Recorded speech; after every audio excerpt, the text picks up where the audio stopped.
Bonjour chers étudiants, bienvenue à ce cours de développement personnel. Et donc nous allons explorer un certain nombre de questions sur lesquelles effectivement nous avons pensé qu'il était important de vous former et de discuter avec vous. Autrement dit, ce sera un cours interactif et par conséquent c'est un cours, c'est une séance, c'est un module qui vous posera plus de questions.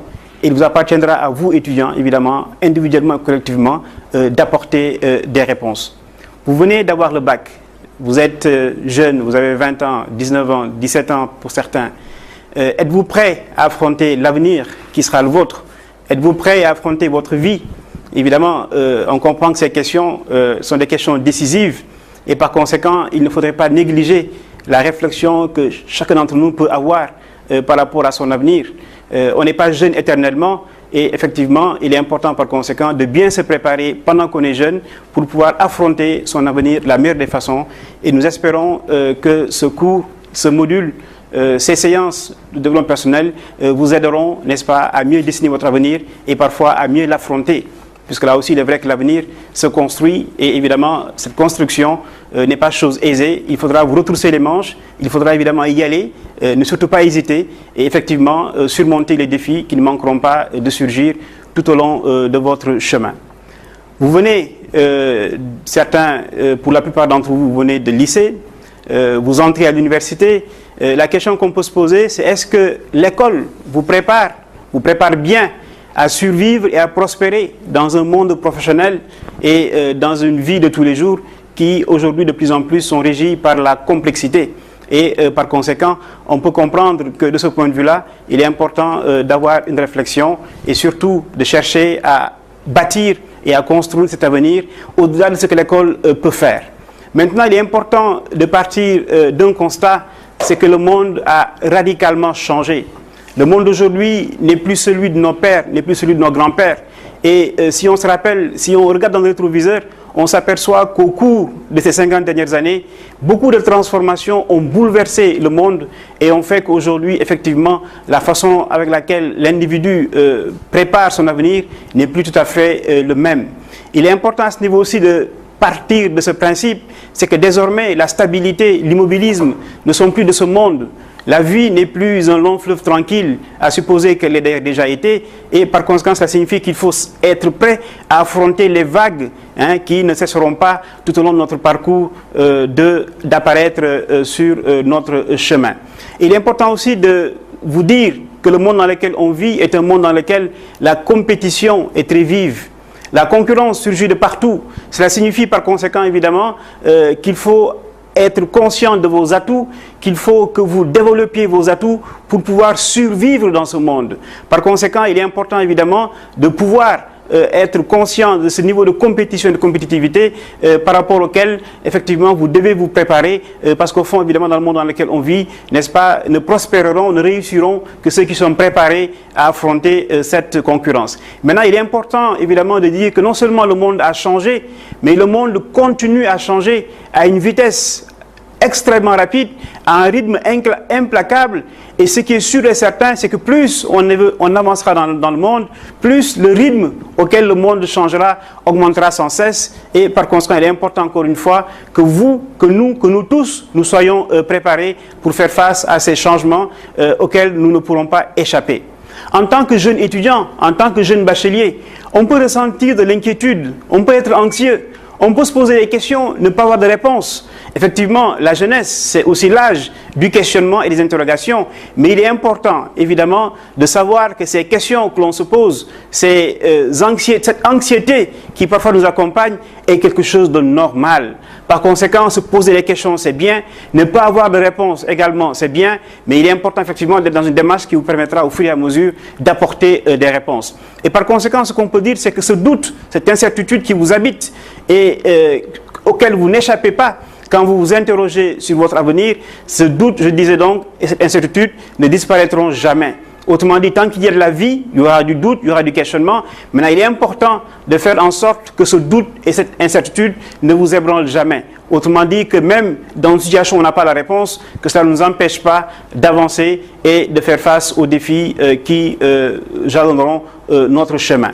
Maintenant, il est important de tirer des leçons à partir de modèles de réussite. mais aussi de modèles d'échec. Autour de nous, dans le monde qui est le nôtre, nous pouvons trouver autour de nous des hommes et des femmes dont la vie constitue un exemple, et d'autres, malheureusement, dont la vie constitue un contre-exemple. Par conséquent, il est important de tirer un certain nombre d'enseignements à partir de ces expériences vécues, et cela peut effectivement nous aider à mieux engager notre carrière, à mieux engager notre parcours de vie, de façon évidemment à tendre vers ces parcours que l'on considère comme étant des modèles de réussite. Malheureusement, ces enseignements ne figurent pas dans la plupart des manuels scolaires, ils ne figurent pas dans la plupart des livres, n'est-ce pas, lesquels nous étudions, puisqu'au fond, là aussi, il est important d'avoir des lectures qui nous sortent un peu de ces ouvrages et de ces manuels scolaires. Il est vrai aussi que très peu d'écoles, très peu d'universités enseignent, n'est-ce pas, ces enseignements qui sont tirés de l'expérience universelle, et évidemment, à ce niveau-là, l'UVS apporte une rupture,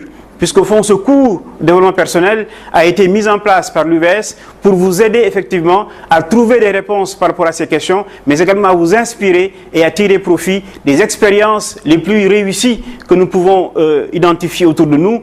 Évidemment, le monde dans lequel on vit est un monde globalisé, et par conséquent, ces exemples de réussite, on les tirera à la fois du Sénégal, mais également du continent africain et au-delà de l'ensemble du monde, puisqu'au fond, nous sommes aujourd'hui des citoyens du monde. Par conséquent, la question qu'on peut vous poser, est-ce que vous allez attendre la fin de vos études? Est-ce que vous allez attendre la fin de votre carrière professionnelle pour découvrir ces enseignements qui vous auraient permis de mieux orienter votre vie et de mieux orienter votre carrière? Évidemment, non. Il est important, évidemment, à l'âge qui est le vôtre, que ces questions-là, que vous les posiez, et que ces enseignements-là, que vous puissiez les intégrer dans vos choix, de façon, encore une fois, à mieux orienter votre avenir. Et par conséquent, nous allons, à travers ce module, chercher à atteindre ces objectifs, dont certains sont ici présentés. Il est important, qui que nous soyons, d'aimer qui nous sommes, puisqu'au fond, celui qui ne s'aime pas ne pourra jamais, évidemment, réaliser de grandes choses. Il est important aussi de savoir que le but de la vie, ce n'est pas forcément de se comparer en permanence par rapport aux autres. Évidemment, quand on aime ce qu'on est, quand on aime qui on comprend évidemment qu'il n'y a aucun intérêt à se comparer sans cesse aux autres. Il est important aussi d'avoir confiance en soi et d'avoir confiance en ses décisions. Dans la vie de tous les jours, on prend des décisions quotidiennement. Évidemment, on comprend par conséquent, quand on n'a pas confiance en ses décisions, quand on n'a pas confiance en ses capacités à prendre des bonnes décisions, il est évident qu'il est presque impossible, évidemment, de prendre ces bonnes décisions. Il est important aussi d'être conscient de la valeur que nous apportons. Nous avons tous, qui que nous soyons, des valeurs ajoutées. Nous avons, qui que nous soyons, des avantages concurrentiels. Nous avons tous quelque chose à apporter à notre famille, à nos amis, à notre classe, à notre université, à notre monde. Et par conséquent, il est important que nous soyons conscients de la valeur de ce que nous pouvons apporter. Il est important aussi que nous soyons conscients des contributions que nous faisons, que nous soyons conscients de nos compétences, de nos capacités, que nous soyons confiants en notre capacité à faire face à de nouvelles situations, que nous puissions, n'est-ce pas, présenter les idées les plus nouvelles, n'est-ce pas, qui nous viennent à l'esprit, et que nous puissions aussi être capables de recevoir des commentaires par rapport à ces idées-là qui sont les nôtres.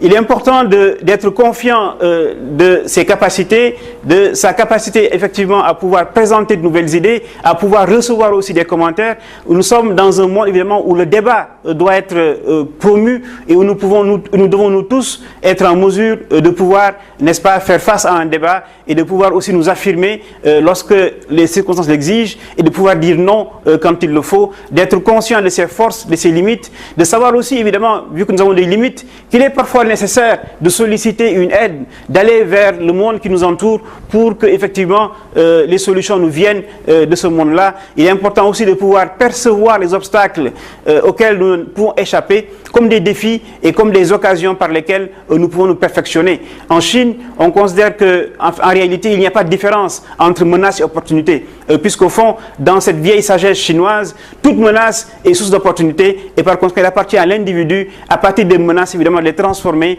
en opportunité. Et par conséquent aussi, il est important, par rapport à tout ce qui vient d'être dit, de pouvoir, là aussi, avoir un esprit critique, de pouvoir se remettre en cause, mais également de pouvoir être sensible aux observations qui nous viennent du monde extérieur, ne pas prendre forcément une critique comme une négation, mais au contraire positiver, et ça va encore une fois, cela nous permet d'aller beaucoup plus loin et de pouvoir nous améliorer sans cesse. Et par conséquent, nous pensons qu'ensemble, nous allons chercher à développer auprès de vous cette confiance en soi sans laquelle rien de durable, rien de majestueux, rien de magnifique ne peut être fait. La confiance en soi, c'est la capacité de bien connaître ses forces et ses faiblesses, comme on dirait en Wolof, de reconnaître son plein potentiel en se référant à un sentiment de sécurité sans lequel évidemment l'avenir n'est que source d'inquiétude, mais également de pouvoir s'exprimer et de montrer ses capacités, ses habiletés sans craindre là aussi le jugement des autres. Malheureusement, nous sommes nombreux, n'est-ce pas, à être annihilés, à être paralysés par ce jugement des autres, alors qu'au fond, encore une fois, ce qui est plus important, c'est la confiance que nous avons en soi, c'est le jugement que nous avons sur soi-même, c'est le regard que nous portons sur nous-mêmes.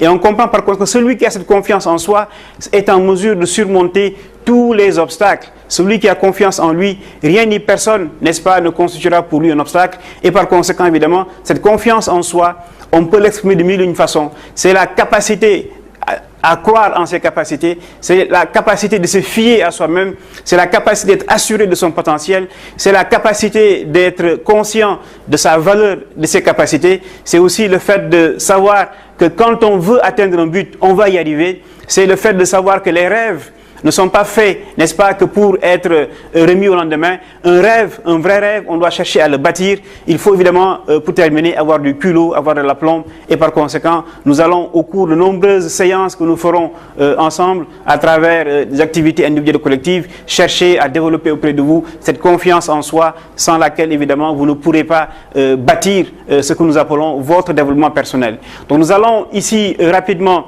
présenter cette première séance. Vous en aurez d'autres. Nous verrons plus tard, dans une seconde séance, que tous les êtres humains sont des entrepreneurs et par conséquent, ce n'est pas seulement ceux que l'on qualifie d'entrepreneurs qui ont les qualités entrepreneuriales. Dans la troisième séance, nous verrons comment développer son avantage concurrentiel. Chacun d'entre nous, n'est-ce pas, a un avantage, n'est-ce pas, a des atouts, a des forces et par conséquent, il est important que nous tous, nous puissions savoir quelles sont ces forces et que nous puissions là aussi nous valoriser. La quatrième séance va chercher un peu à nous expliquer comment est-ce que nous devons ou pourquoi nous devons sans cesse nous adapter. Et la cinquième séance nous traitera de la capacité de l'individu à savoir prendre des risques, puisqu'au fond, quand on parle d'avenir, on parle d'incertitude, et par conséquent, il est évident que si on veut affronter l'avenir, on doit être capable de prendre des risques, puisqu'au fond, c'est cela qui nous amène, n'est-ce pas, à nous engager dans des voies que nous n'aurions pas forcément empruntées si nous n'avions pas cette capacité à développer et à prendre des risques qui, encore une fois, doivent être des risques intelligents.